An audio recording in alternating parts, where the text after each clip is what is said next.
Hello people! Dans cette leçon, on va suivre Marie qui nous amène dans les coulisses d'un tournage d'un portrait d'artiste.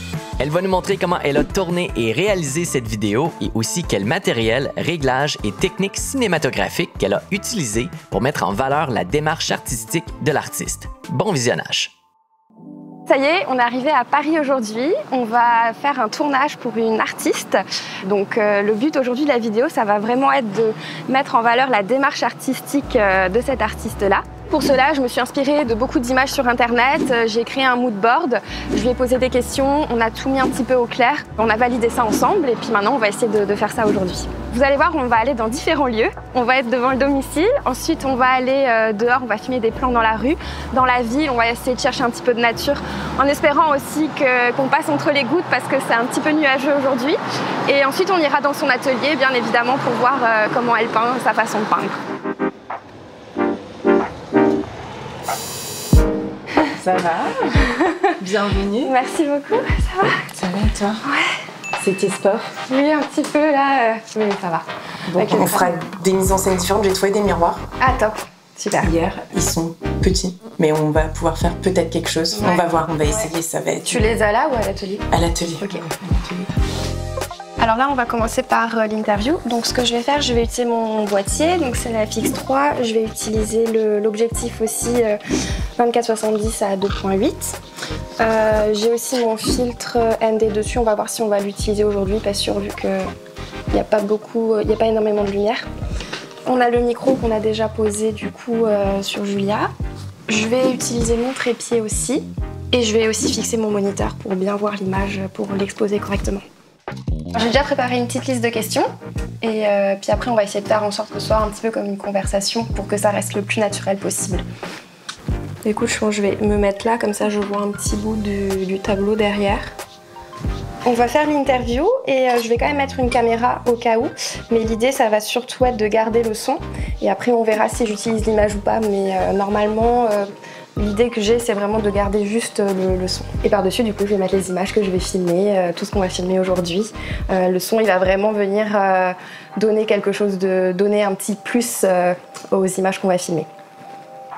Du coup, je vais m'asseoir sur la chaise aussi pour être à la même hauteur que Julia, pour qu'elle regarde vraiment dans la même direction que moi et aussi à la même hauteur. Je me suis mise en 1/50e pour la vitesse d'obturation, en 25 images par seconde, l'ouverture à 2.8 et je me suis mis une focale de 35 mm pour vraiment pas déformer le visage. Voilà, ça va, t'es prête? Oui, je suis prête. Super.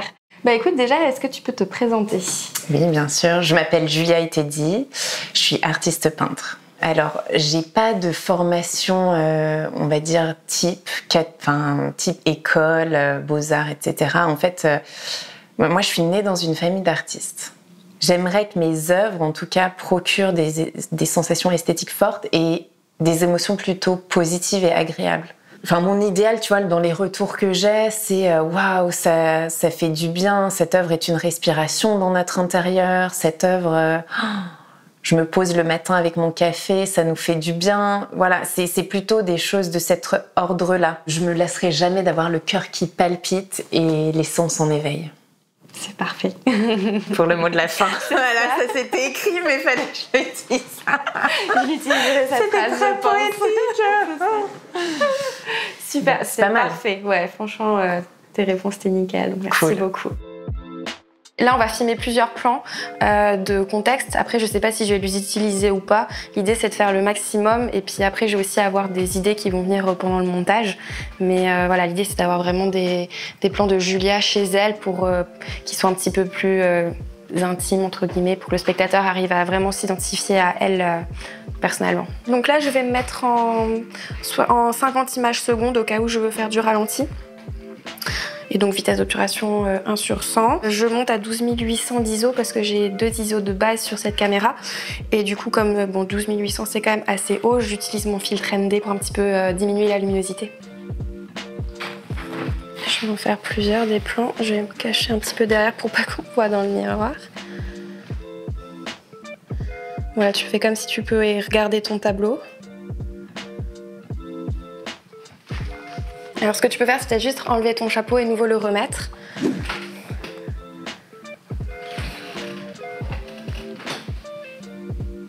Ouais, super. Ce que tu peux faire aussi, c'est comme si tu posais ton tableau, tu sais. Donc attends, je vais faire un plan un petit peu plus large. Donc tu peux enlever le tableau. Alors, si on voit pas... Si, attends, on voit. Je me mets là. Voilà, c'est bon.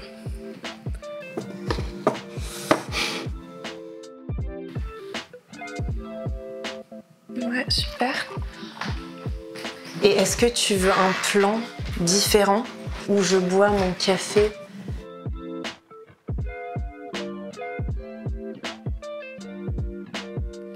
Tu vois là, par exemple, j'ai mis un bouquet de fleurs au premier plan pour donner aussi un petit peu plus de profondeur dans le plan et mettre en valeur le tableau. Puis après, on peut essayer de donner...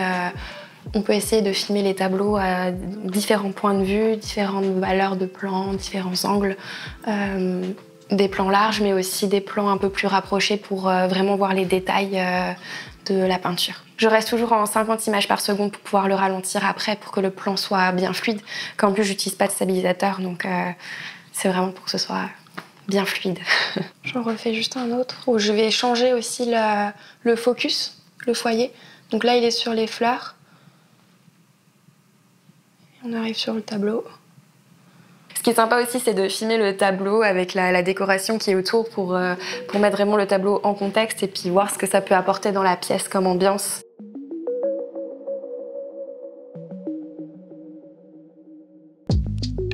Là, pour l'instant, je vais faire un plan plus large, donc on va pas voir ce que tu écris forcément. Et puis après, j'irai zoomer un petit peu plus. Voilà.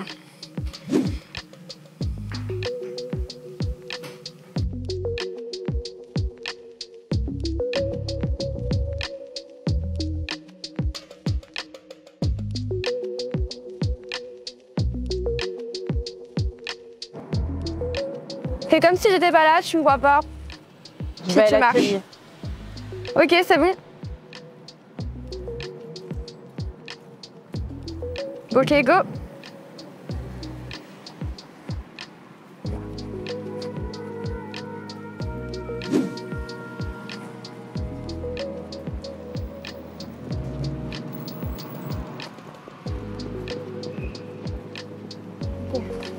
C'est du sport, hein.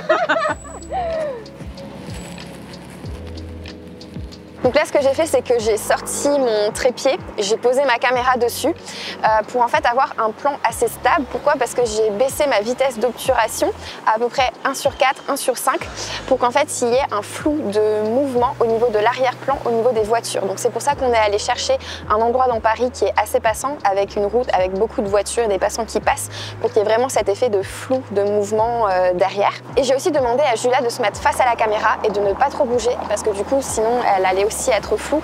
Et ce que je voulais, c'est qu'elle soit nette au premier plan pour donner un contraste avec l'arrière-plan qui allait être un peu plus flou et qui allait donner vraiment cette impression de mouvement. Ce que j'ai aussi fait, c'est que j'ai zoomé au maximum avec mon objectif. Je suis allée jusqu'à 70 mm. Ça me permet en fait de comprimer l'arrière-plan, ce qui rend en fait les voitures beaucoup plus grosses, et ça va donner encore plus d'importance en fait à l'arrière-plan, ce qui va finalement dans le sens de sa démarche artistique, puisqu'on veut montrer sa connexion avec l'environnement. Donc là, c'était vraiment l'occasion de faire ça. Tu vois, il y a là. Bah là déjà il y a des trucs sympas. Si on se met là, regarde. Ah là là, bah là ça c'est parfait. Hein. Ah c'est trop beau là.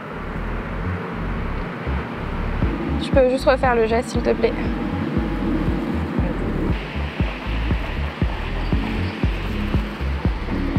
Ok, on va en faire un autre. Ok, c'est bon.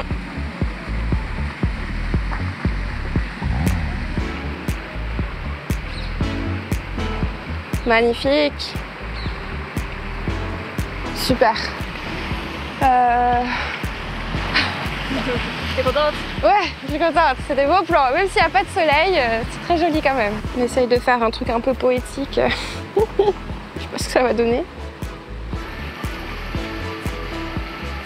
Est-ce que tu peux te mettre au milieu et je vais juste tourner autour de toi pour mettre un peu de mouvement?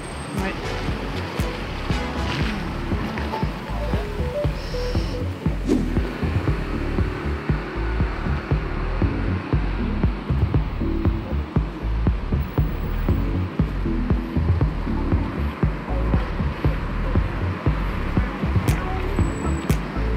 Ah tout le mouvement, le ralenti j'ai fait, ça j'ai fait. On fait juste ça et puis après c'est bon, on peut aller à l'atelier. Hein. En fait, comme je veux vraiment accentuer le mouvement, je veux aussi baisser la vitesse d'obturation, même en voyant Julia quand elle marche. Avant, je l'ai fait pour les voitures. On verra si, comme ça donnera aussi un petit peu une idée de mouvement. Donc là, on a fini les plans chez elle et dans la rue. Et on a trouvé quelques petits bouts de nature dans un jardin à côté. Et donc là, on se dirige vers l'atelier pour voir enfin Julia, l'artiste, en action. Donc là, on est dans l'atelier, on va faire plusieurs types de plans. Déjà des plans de contexte où on va voir Julia qui va peindre ses peintures, vraiment comme ce qu'elle fait tous les jours, donc avec différents points de vue. Et on va faire aussi des plans un petit peu plus artistiques, on va notamment utiliser des miroirs. Julia va changer un petit peu de tenue pour donner aussi un petit peu plus de mouvement. On va filmer les tableaux dans l'ensemble et on va aussi filmer des détails. Au niveau des réglages de ma caméra dans l'atelier, je vais tout filmer au ralenti pour être sûre. Donc je vais tout filmer en 50 images secondes avec une vitesse d'obturation sur 1 centième, l'ouverture à f2.8 et là je suis en ISO 12800 avec mon filtre ND.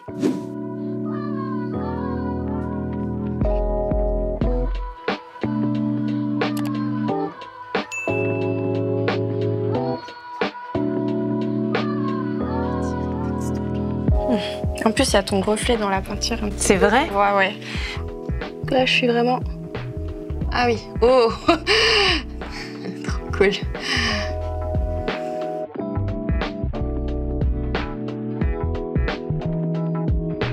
Juste pour certains plans, je vais aussi baisser ma vitesse d'obturation à 1/4, 1/5 pour vraiment avoir un flou de mouvement. Ça va être très sympa à voir, ça va rapporter aussi un peu plus de dynamisme.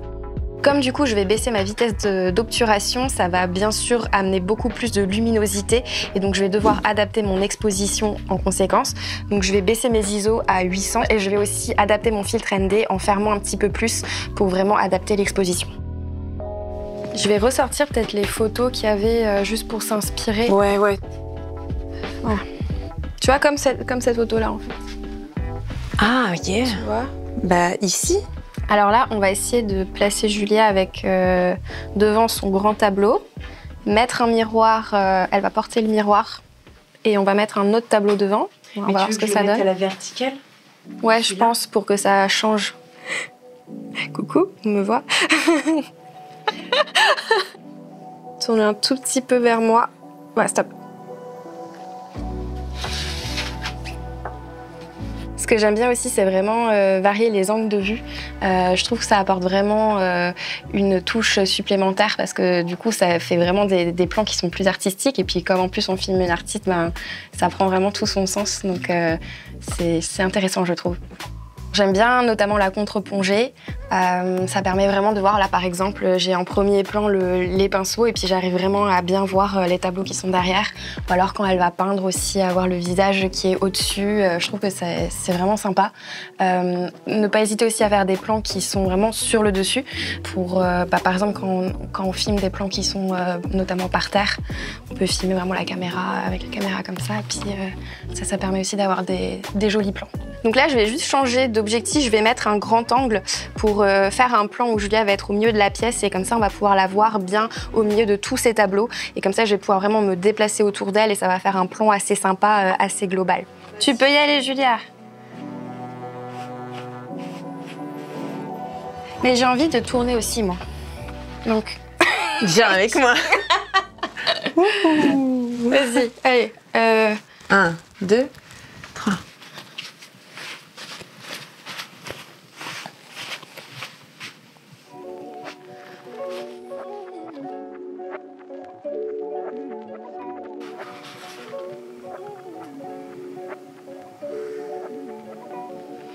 Ok, tu peux la bouger.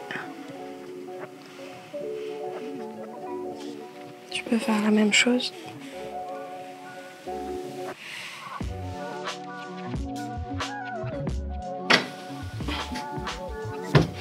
Ah, c'est bien comme ça. Parfait.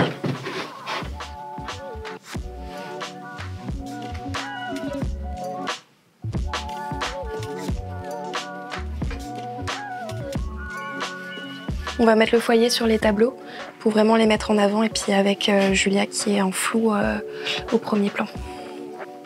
Technique apprise au Portugal.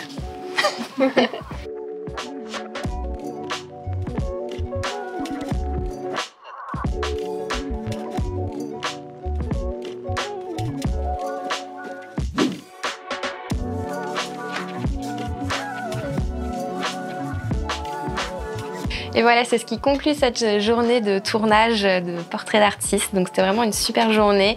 Donc on a tourné de à peu près 9h30, 10h du matin jusqu'à peu près 15h l'après-midi. Donc on a bien travaillé, on a fait plusieurs plans dans différents endroits différents, ce qui était très intéressant. On a dû un petit peu s'adapter avec la lumière puisqu'on a eu un temps un petit peu nuageux. Bon, on a eu de la chance, il n'y a pas eu trop de gouttes de pluie. Mais du coup, on n'a pas pu faire les plans espérés avec la lumière pour faire des jeux d'ombre et de lumière. Mais voilà, il faut s'adapter et puis c'est pas grave, on a quand même beaucoup de plans qui seront utiles. Après voilà, si vous voulez filmer un artiste, n'oubliez pas de vraiment bien varier vos plans. N'hésitez pas à échanger avec l'artiste aussi avant, ça vous donnera des idées. Faites-vous une petite liste des plans que vous voulez surtout pas oublier de faire, de filmer. Ça aide toujours quand on est un petit peu dans le stress et dans la journée. C'est sympa, c'est toujours utile de pouvoir checker cette petite liste. Et du coup, je vous laisse tout de suite avec le résultat final, avec la vidéo complète.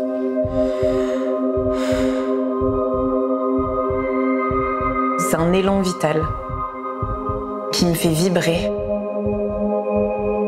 Je suis complètement dans un autre état. Comme si j'étais un peu hors du monde.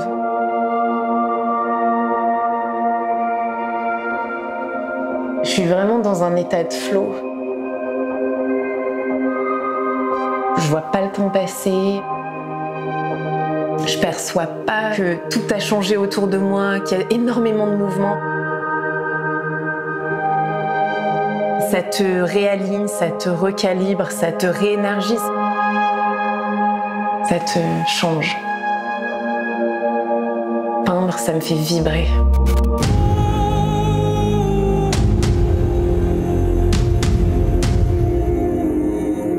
Les opposés, qu'est-ce que ça provoque en moi? J'explore une zone d'inconfort. Quand tu es à la frontière, qu'est-ce que ça provoque? Ce point de bascule. Je m'échappe souvent. J'ai besoin de ces respirations-là pour me ressourcer. Je cumule des mémoires sensorielles qui sont liées beaucoup aux mouvements que j'observe dans la nature.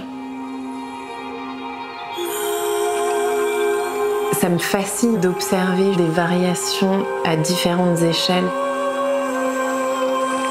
Tout ça, c'est des choses qui m'inspirent à l'infini. Et à partir de là, c'est un renouveau. Je viens dessiner sur ces aplats de couleurs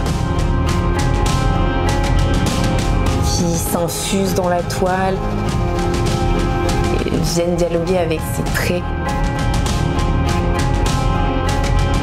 C'est des traces qui traduisent des souvenirs.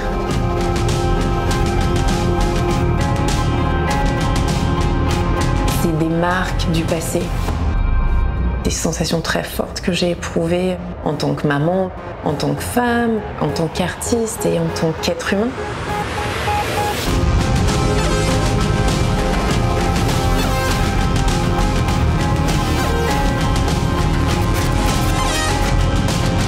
C'est toujours une combinaison d'émotions subtiles. C'est très instinctif, très spontané. C'est l'imprévisibilité. Je ne me lasserai jamais d'avoir le cœur qui palpite et les sens en éveil.